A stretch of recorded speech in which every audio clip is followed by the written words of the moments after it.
आज के इस वीडियो में हम बात करने वाले हैं टाइप्स ऑफ कॉन्ट्रैक्ट की। So let's start without wasting any time. Contract के क्लासिफिकेशन को हम 3 पार्ट्स में देखेंगे। पहला है classification of contract on the basis of validity, second है classification of contract on the basis of formation and third है classification of contract on the basis of performance. आज के इस वीडियो में सिर्फ फर्स्ट पार्ट को ही कवर करूंगी, वरना वीडियो काफी लंबी हो जाती। आगे के पार्ट्स हम नेक्स्ट वीडियो में कवर करेंगे। सो let's start with the first one, that is classification of contract on the basis of validity. Validity के बेसिस पे कॉन्ट्रैक्ट फॉलोइंग टाइप्स के होते हैं। फर्स्ट है valid contract, a contract that fulfils the provisions under section 10 and 11 of the Indian Contract Act 1872 is known as a valid contract। यानी कि वे सभी contract जो सेक्शन 10 एंड 11 के प्रोविजंस को फुलफिल करते हैं वैलिड कॉन्ट्रैक्ट कहलाते हैं। सेक्शन 10 की कंडीशंस को जानने के लिए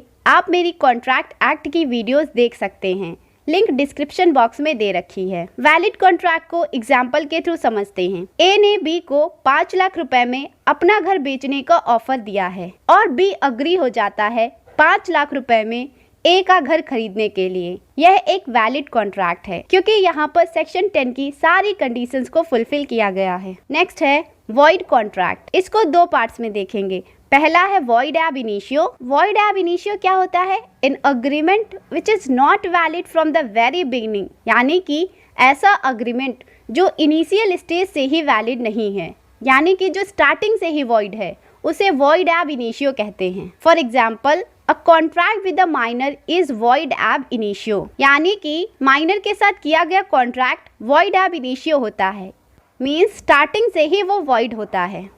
सेकेंड पार्ट है when a contract becomes void, a contract which is valid in the beginning but due to some supervening impossibility the contract became void। यानी कि वह कॉन्ट्रैक्ट स्टार्टिंग में तो वैलिड होता है पर कुछ ऐसी कंडीशंस हो जाती हैं, कुछ ऐसी इम्पॉसिबिलिटीज हो जाती हैं जिसकी वजह से उसकी परफॉर्मेंस नहीं हो सकती। उस कॉन्ट्रैक्ट को वॉइड माना जाता है बाद में चलकर। फॉर एग्जाम्पल, अगर इंडिया का कोई सिटीजन यूएस के सिटीजन से कॉन्ट्रैक्ट करता है ड्यूरिंग पीस, यानी जब इंडिया एंड यूएस के बीच में फ्रेंडली रिलेशन हो, तब वह कॉन्ट्रैक्ट वैलिड माना जाएगा। पर अगर इन दोनों देशों के बीच में वॉर स्टार्ट हो जाता है, लड़ाई झगड़े स्टार्ट हो जाते हैं, तो यह कॉन्ट्रैक्ट वॉइड हो जाएगा। यानी कि जब कॉन्ट्रैक्ट में इंटर हुए थे तब तो यह वैलिड था, पर सुपरविनिंग इम्पॉसिबिलिटी की वजह से, यानी कि जो लड़ाई झगड़े होने लगे उसकी वजह से वो कॉन्ट्रैक्ट वॉइड बन गया और इसका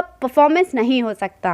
नेक्स्ट है voidable contract. Voidable contract is defined under section 2I of the Indian contract act 1872 which says an agreement which is enforceable by law at the option of the one or more of the parties but not at the option of the others is a voidable contract। यानी कि voidable contract में एक party के पास यह option होता है कि वह कॉन्ट्रैक्ट को वैलिड बनवाए या फिर उसे वॉइड डिक्लेयर करवाए। ये जो ऑप्शन है वो सिर्फ सफर्ड पार्टी के ऊपर ही होगा, अगली पार्टी के ऊपर नहीं होगा। फॉर एग्जाम्पल, एक्स ने वाई से 50,000 में अपना स्कूटर बेचने का प्रॉमिस किया है, पर यहाँ पर जो एक्स की कंसेंट है स्कूटर देने की, वो वाई ने गन पॉइंट पर ली है। यानी कि एक्स ने डरा धमका कर, यानी कि एक्स ने डर की वजह से वो कंसेंट दी है। तो यहाँ पर अगर एक्स चाहे तो ऑब्जेक्शन रेज कर सकता है कि मेरी जो कंसेंट है वो फ्री नहीं है,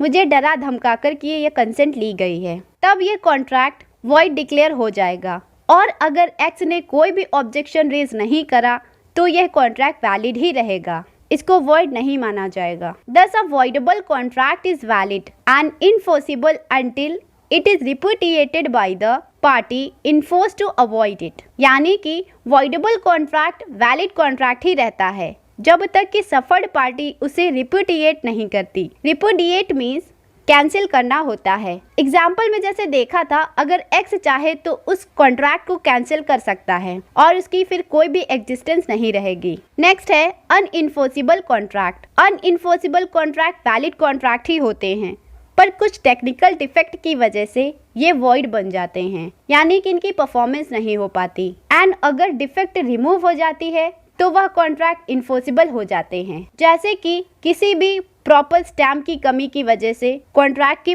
परफॉर्मेंस नहीं हो पा रही है। फॉर एग्जाम्पल, अगर कॉन्ट्रैक्ट डीड पर किसी भी एक पार्टी का सिग्नेचर नहीं है तो वह अनइन्फोर्सिबल होगा, पर जैसे ही दोनों पार्टीज के सिग्नेचर हो जाएंगे तो वह इन्फोर्सिबल कॉन्ट्रैक्ट माना जाएगा। नेक्स्ट है इलीगल कॉन्ट्रैक्ट। वे सभी अग्रीमेंट जो लॉ के द्वारा प्रोहिबिट किए गए हों या जो पब्लिक पॉलिसी के अगेंस्ट हो, इलीगल अग्रीमेंट कहलाते हैं। फॉर एग्जाम्पल, एक्स ने वाई से कहा कि मैं तुम्हें 50,000 रुपीज दूंगा अगर तुम जेड का मर्डर कर दोगे। तो यहाँ पर एक ऐसे एक्ट को करने के लिए अग्रीमेंट किया गया है जो प्रोहिबिटेड बाय लॉ है एंड जो अगेंस्ट पब्लिक पॉलिसी है, तो ये अग्रीमेंट इलीगल अग्रीमेंट कहलाएगा, क्योंकि यहाँ पर जो मर्डर है वो एक अनलॉफुल एक्ट है। इस वजह से ये कॉन्ट्रैक्ट इलीगल कॉन्ट्रैक्ट माने जाते हैं। आज के लिए बस इतना ही। नेक्स्ट पार्ट के लिए कीप वॉचिंग आवर चैनल। मिलते हैं अपनी नेक्स्ट वीडियो में। Thanks for watching this video and please don't forget to subscribe our YouTube channel Rank Up Legal. Bye bye, take care.